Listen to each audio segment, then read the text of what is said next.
ఆగరా శిక్షణ ఫోన్ చేస్తాను. ఏం మీరు ఫోన్ చేస్తున్నాడు?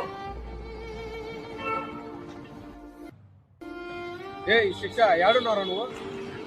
పిటిసి గ్రౌండ్ దగ్గర ఉన్నారా? నేను ఇక్కడే ఉన్నాను రా, పీటీసీ గ్రౌండ్ కాడ.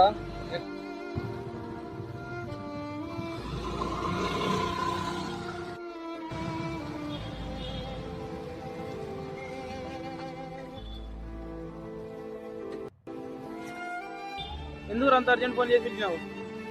వీళ్ళు ఎంత కనకారం చేసినాడో తెలుసారా నీకు? ఏం చేసినాడు రావుడు? సూసైడ్ చేసుకునే వినారా? కొంచెం బుద్ధి ఉందరా, దానికోసం చచ్చిపోతావా? సిగ్గుండాలరా, ఉందరా నీకు? తీరా నీకేం తెలుసు నా బాధ? నీ బాధ అమ్మాయి ఒప్పుకోలేదని చచ్చిపోవడమా? ఫస్ట్ ఇంటికాడ పోయి మాట్లాడు.